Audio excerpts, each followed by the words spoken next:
पोटली जैसे जैसे चढ़ाते जाओगे ये घुटना बदलने की जरूरत नहीं पड़ेगी, डुकरिया ऐसी चलेगी चक रहे। और क्या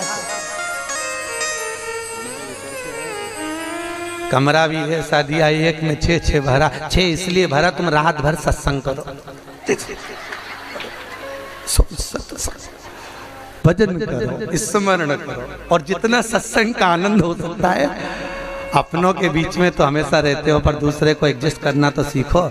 जरा विचार करो, तुम अपने कमरे में दूसरे को एडजस्ट नहीं कर रही तो ऊपर जाएगी तो भोलेनाथ कैसे एडजस्ट करेगा? सोचो तो शरीर है, विचार तो करो।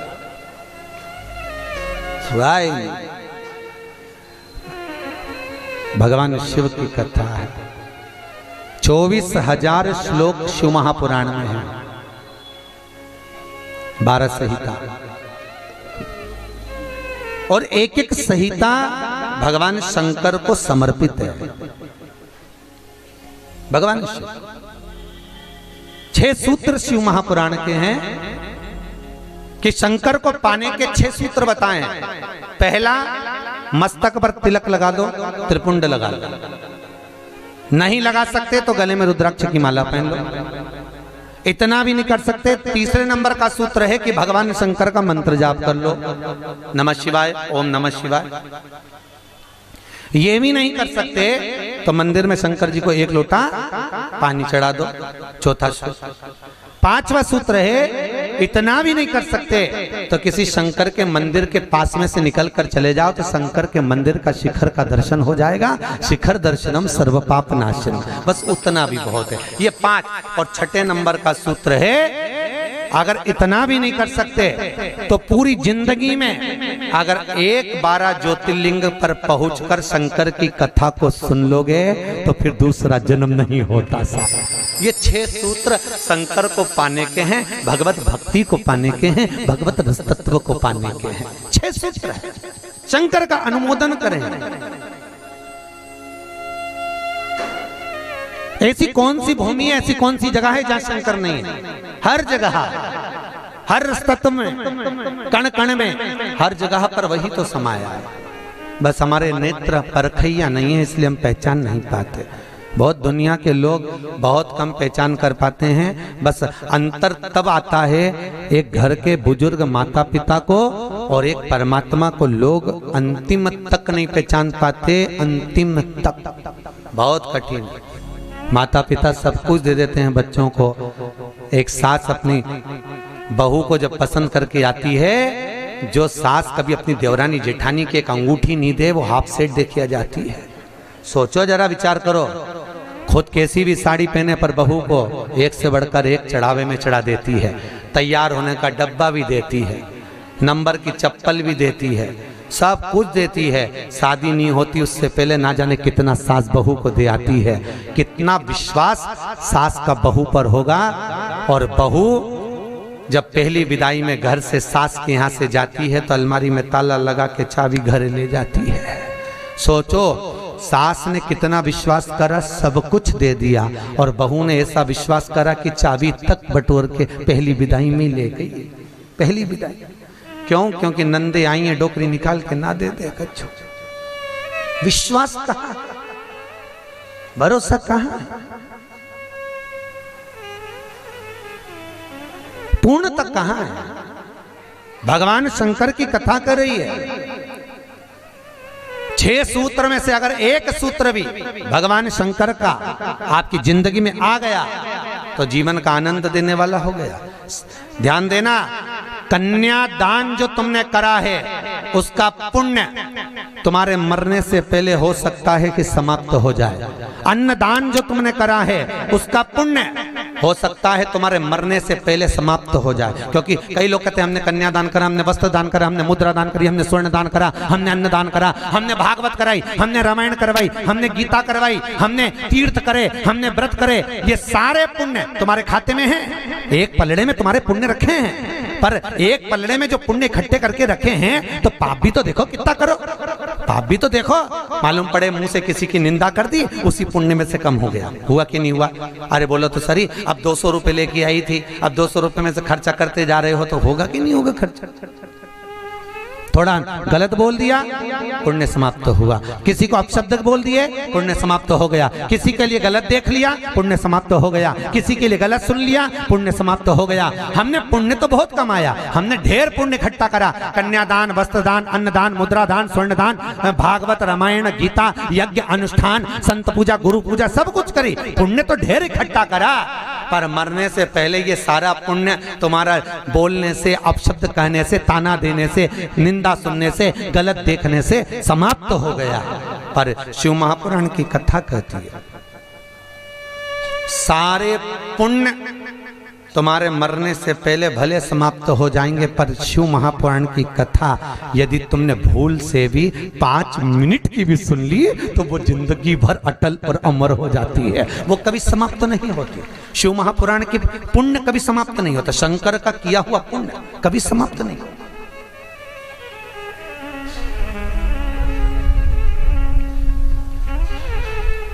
आज वो कोई कह रहा था गुरुजी वो हम पोटलियां बना के लाए हैं तो एक एक मंदिर में पोटली चढ़ाएं और कई चढ़ाएं। हमने कहा लो आए हो इतनी दूर तीर्थ करने के लिए, 5 रुपया 10 रुपया 2 रुपया करो, जो तुम्हारी मर्जी पड़े चढ़ाओ।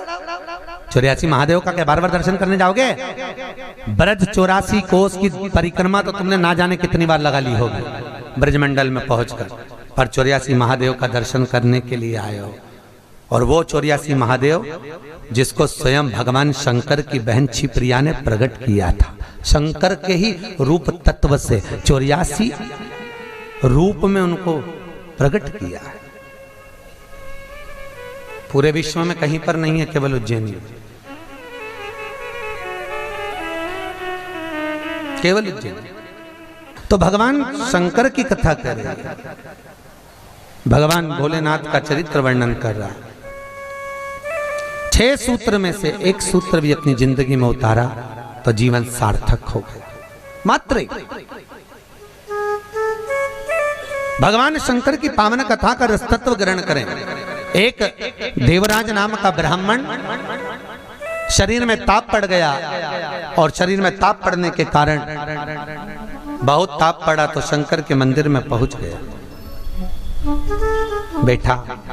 अब वहां तो थोड़ी थोड़ी देर में शंकर के मंदिर में कथा हो रही थी, प्रवचन चल रहे थे, शिव महापुराण का चरित्र चल रहा था। और ये थोड़ी थोड़ी देर में पंडित जी चिल्लाए हर हर महादेव। अब जैसे ही पंडित जी चिल्लाए तो इसके शरीर में ताप पड़े, इसको आ रहा बुखार। अब बुखार आए और कहीं का चिल्लाए, सिर दर्द हो और कहीं का चिल्लाए तो बड़ा बुरा लगे महाराज। अब इसको तो बड़ा अंदर से खटकाओ कि बताओ मेरे तो शरीर में ताप पड़ रहा है, महाराज हर हर महादेव चिल्ला रहा, पर बोल सकता नहीं।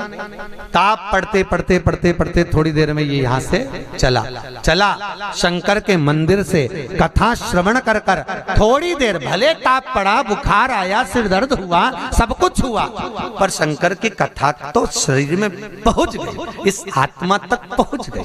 होता है जब घर से चले होगे तो सोचे पाँव दुख रहा है, बुखार आ रहा है, सर दर्द हो रहा, ये हो रहा, वो हो रहा, पर शंकर के धाम में पहुंच गए तो अब ये सोच लो कि तुम शंकर के हो गए, तुम शिव के। यहाँ बिठले सेवा समिति के कहने पर नहीं आए, यहाँ पाठक जी के कहने पर नहीं आए, यहाँ हमारे कहने पर नहीं आए, यहाँ तो हम भी बुलाते तो तुम नहीं आते, क्योंकि ये नगरी महाकाल की है।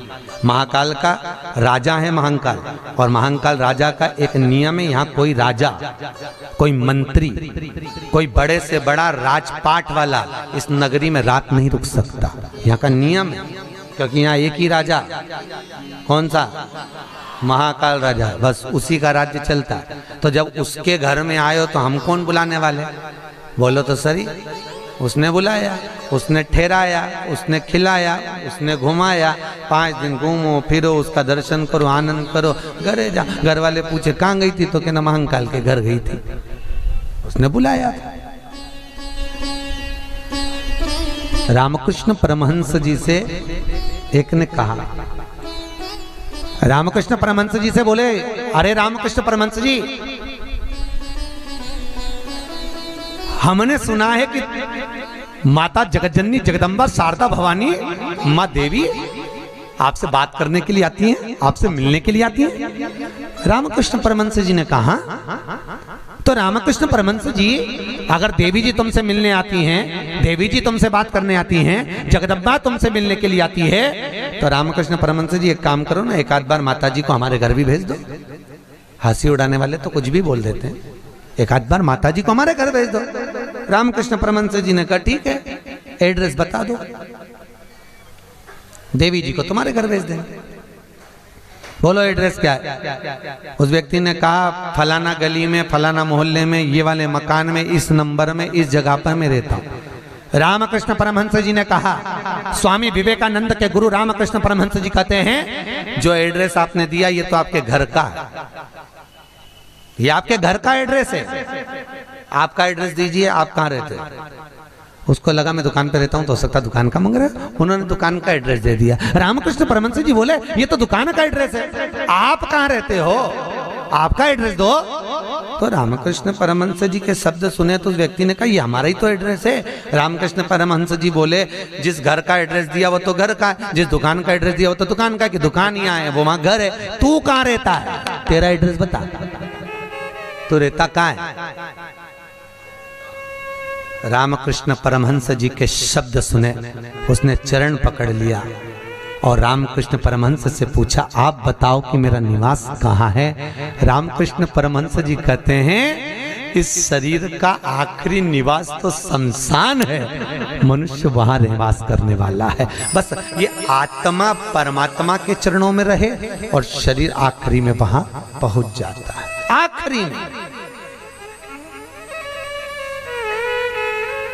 बड़े आश्चर्य में लोग बताते हैं हम वहां रहते हैं, तुम नहीं रहते, तुम्हारा घर रहता है, तुम चले जाओगे घर में ही रह जाएगा, अभी तुम्हारा एड्रेस है फिर तुम्हारे बेटे का हो जाएगा। अरे बोलो तो, फिर बेटा गया पोते का हो जाएगा, पौता गया पर पोते का हो जाएगा, वो तो घर का पता है, तुम्हारा एड्रेस क्या है, तुम किस पते पे रहते? अताना पता जबरदस्ती के लापता घूम रहा, काय का पता तुम्हारा? जबरदस्ती के छाती ठोक के मेरा घर मेरा घर मेरा घर। एक आध दिन यमराज आई गया, उठा के ले गया, सब धाड़ धाड़ रोएंगे। 2-3 महीने के बाद, 4-6 महीने के बाद बेटा नेम प्लेट निकाल के खुद की चिपका देगा, मेरा घर काय का घर तुम्हारा?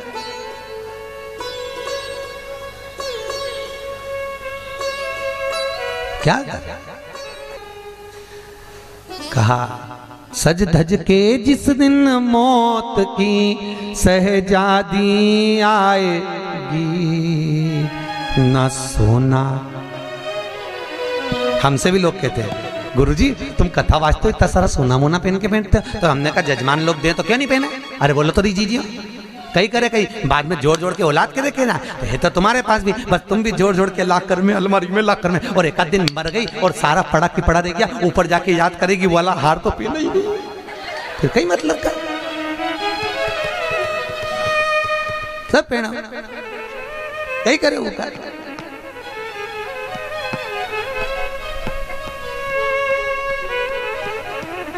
उसका करे क्या?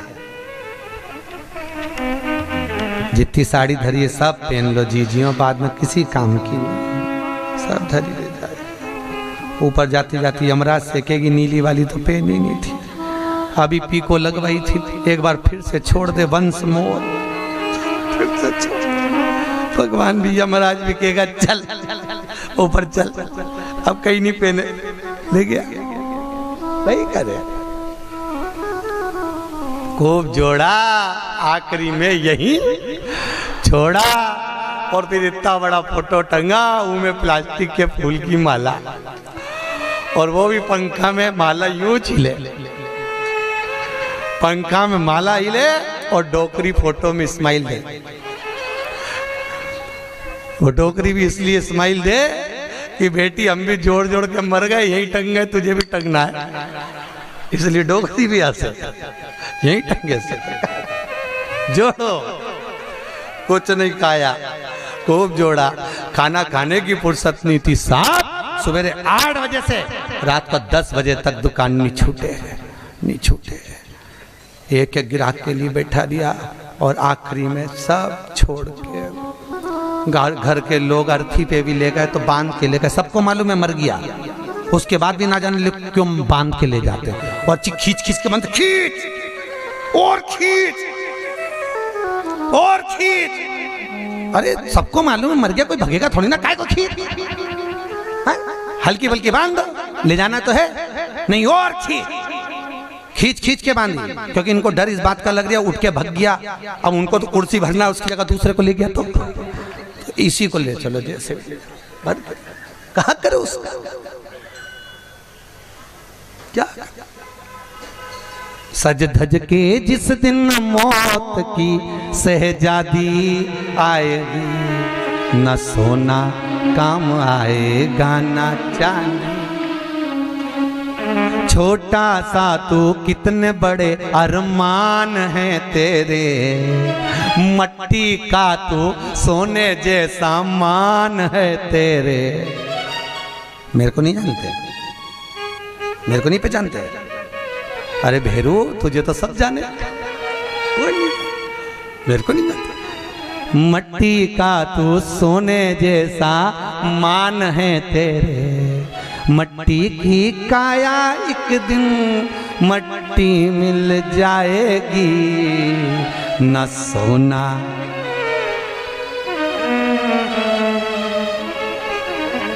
कई करोगा फिर।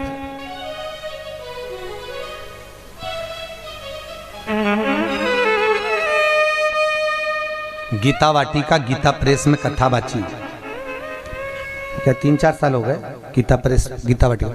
उन्होंने कहा गीता वाटिका वालों, गुरु जी हमारा गीता प्रेस वालों की ओर से कैंसर हॉस्पिटल चलता है गोरखपुर में, आप चलिए। देखने गए, बड़े बड़े करोड़पति भी अटैची लेकर पैसे की खड़े थे कि मेरे पिता के कैंसर ठीक कर दीजिए। इनका ये पत्नी का कैंसर, अटैचियों में माल भरा था और कह रहे थे ये ठीक कर दीजिए, अटैचियों में माल भरा। काम आ सकता है, अटैची भर कर रखी हुई है, पर शिव महापुराण की कथा कहती है जहां पर औषधि भी काम नहीं करती, वहां पर शिव की करुणा काम कर जाती है और कृपा बरसा देती है। शिव की कृपा, शंकर करुणा करता। तुम एक बार विश्वास रखो उस शिव पर, उस शंकर पर।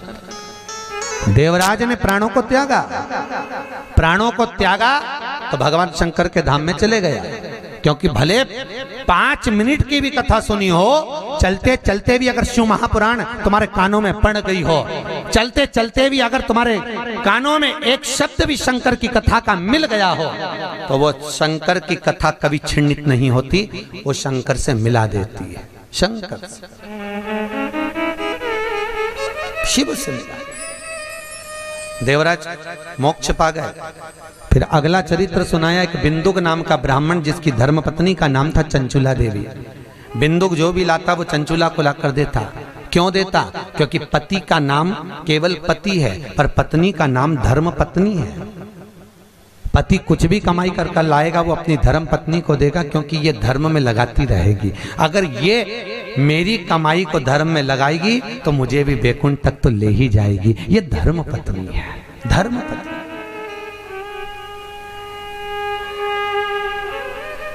एक कथा के मुख्य यजमान गोपाल मंदिर वाले महाराज जी बने हैं, पंडित जी पाठक जी, परंतु इनके मन में कथा का आया ना आया वो बात की बात है, पर धर्म पत्नी हमारी भाभी जी, इनका मन में कथा सुनकर मन में भाव आ गया, गुरुजी एक कथा कराओ, बस ये कृपा। जिंदगी में एक बार शिव महापुराण, फिर ठाकुर जी की जो मर्जी, भोलेनाथ की जो, पर शिव पुराण तो करा लो। हजारों हजार भागवत, हजारों हजार राम कथा, हजारों हजार गीता का स्मरण करने पर भी जो पुण्य प्राप्त नहीं होता, वो मात्र एक दिन की, मात्र 5 मिनट की शिव महापुराण श्रवण करने से प्राप्त हो जाता है। साहब शंकर की कथा का रसतत्व ग्रहण करने से प्राप्त हो जाता है, मात्र एक क्षण की, एक क्षण। और बहुत किस्मत वाले हो साहब, आपके बच्चों ने, आपकी बहुओं ने, आपकी बेटियों ने, आपके परिवार वालों ने आपको जमा कर सूटकेस अटैची जमा कर भेजा है साहब। आपकी बहुओं को, आपके बेटों को, आपकी बेटियों को धन्यवाद दूंगा। उन्होंने कहा मम्मी जाओ, पापा जाओ, हम बोलते हैं, हम बुक कराते हैं। और मैं धन्यवाद दूंगा पाठक जी आपके भी बहन बेटियों को। उन्होंने कह दिया मम्मी तू कथा करवा, पापा आप लग रहो, अपन करते हैं व्यवस्था, सब आनंद होगा, कथा कल मस्त बताओ। ये जीवन का सुख है साहब। याद रखना, कोई एक बेकार काम करते हैं तो हमारे पितरों को लोग देखने तक नहीं जाते, पर घर का एक व्यक्ति भी अगर पुण्य का कार्य कर लेता है तो उसके पूर्वजों की पीठ स्वयं नारायण जाकर थपथपाते हैं कि तेरे वंश में कोई पैदा हुआ जिसने सत्कर्म करा, सत्कर्म किया।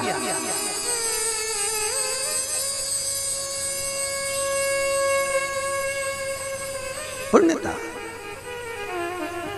और ये मुख्य यजमान जो बने ये बहुत करोड़पति नहीं है, मंदिर के पुजारी जी हैं। भोपाल मंदिर में पंडिताई करते हैं, पूजा पाठ करते हैं।